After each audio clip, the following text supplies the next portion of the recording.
Hello there. This video will be in English because I want you to meet my friend Alex, who did a very similar trip to the trip I did in South America. I traveled with a van with my boyfriend. And, well, Alex, tell us what you did. So what I did is I took a motorcycle and I went from Alaska to Argentina and back in 500 days. This is incredible, isn't it? Well, he's the expert for traveling solo on a motorcycle through South America, Central America, America, and tell us, it was your first trip, wasn't it? It was one of my first trips. When I was 17 years old, I did a very small trip to the United States and Canada, and then it wasn't until I was 23 that I sold everything I had, and I jumped on the motorcycle back in 2012, and I went around the world. Wow, that's crazy. That's really incredible. And you've been on the road ever since, don't you? Pretty much on the road, on and off. It's been, 500 days straight, then it's been taking a break, then it's been figuring things out, going for another 3 months, going for 6 months, so it's back and forth now. Yeah, I feel you. I can tell. Well, great. So what's your best tip for my audience out there I know everybody wants to travel and wants to go to South America and maybe in their own vehicle. What's your number one best tip you have that you can tell them, do this and you will be all good, and how you start or whatever. So anywhere in the world, right? Yes. Or Latin America?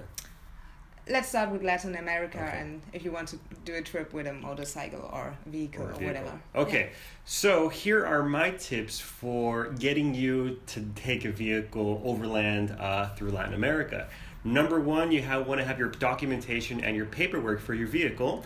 Whether you're buying a car in North America, whether you're buying a motorcycle in South America, there's different legalities for each situation. So stay informed. There's a lot of great resources like horizonsunlimited.com, advrider.com, overland.com. So there's a lot of good resources to figure that out. My other tip for you for Latin America is don't be afraid. I know there's a lot of stigmata and a lot of negative ideas that exist. So you probably won't get killed. Things aren't really going to happen. I know your parents or your family is going to be the biggest obstacle and challenge in leaving, but I guarantee the first day you're on the road, you'll realize that people don't know what they're talking about. Yeah, definitely. We're still alive, as you can tell. Even fine. Him traveling solo. On a motorbike. Oh my God. My other tip for you is learn a little bit of Spanish. It will really go a long way. So you can start off with hello, goodbye, thank you, but then start building up on it. The other thing I recommend is definitely taking your phone, because your phone is a free translator on Google Translate. It has a free maps on offline maps on Google, because I did this without a GPS the first time, and I spent more time and money getting lost than a GPS would have cost me. So I was doing it very, very cheap, which was not smart without a GPS. So luckily I did speak Spanish fluently, and I do, so getting around was about asking people directions, so my experience was different. Yeah, I guess so. But don't forget your phone, because that's your biggest tool you have. Yeah, especially in the beginning, most of you probably don't speak Spanish, so believe me, when you're put in a survival situation, you will learn Spanish. Yeah, talking about survival situations, what's your number one safety tip for traveling Latin America on your own? So the number one safety tip when traveling alone on a vehicle is going to be make sure you don't look like you have a lot of money. So if you have a very fancy motorcycle, I would recommend taking a cover so that you can cover it up at night. If you're taking a very fancy vehicle, whenever you leave your vehicle parked, make it look like there's not a lot of stuff inside and hide your valuables.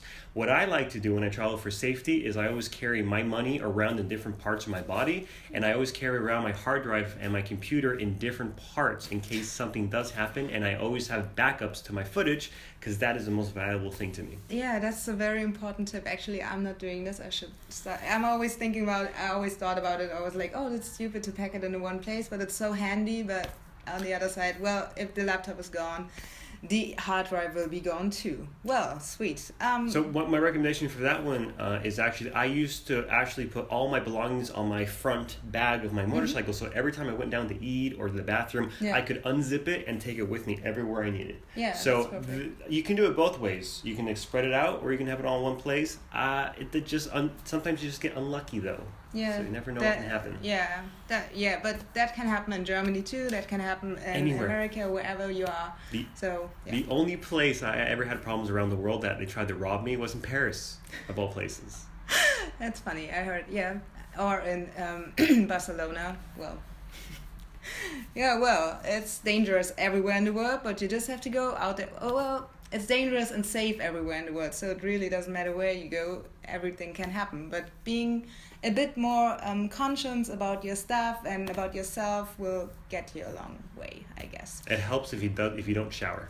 That way you look like a homeless hippie.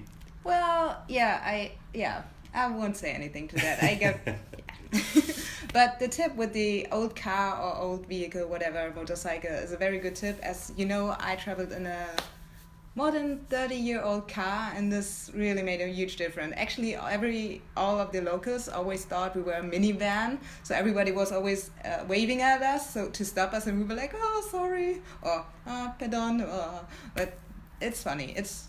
Make sure you don't have the fancy stuff and you don't have the fancy camera and everything out there all of the time.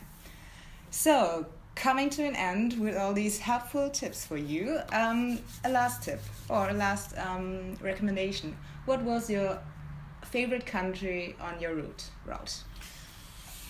That's such a hard question, because it's like asking a mother which one of her 5 children she loves the most. Each place is so special. So I have to can I give you a few examples? Please, yes. So the Northern Lights in Alaska, the Bolivian salt flat known as Uyuni, the Patagonia in Argentina, and the Iguazu Falls in Brazil and Argentina. Oh my God. And the Amazon in Brazil. Awesome. Yeah, well, I haven't been to the Iguazu Falls and the Amazon, and I know I want to go. I will go there, but you have to go back. Awesome tips. Make sure to get there anywhere, anytime in your lifetime. I know they're beautiful. So, thank you, Alex, for joining me today. Thank you. I hope you got some great tips from Alex and my little interview. And I hope English for you was okay. I think a lot of you speak English, so that's fine. And if you want to see more of Alex's adventures and journeys, and he's been on the road for such a long time, and he shot videos all over the place, and make sure to go to his channel. It's awesome. He does drone flying, whatever, and he has the most amazing shots. Make sure to check that out, and see you soon. Bye-bye. Bye. Woo! Yay. Awesome. That was so much fun. Really good.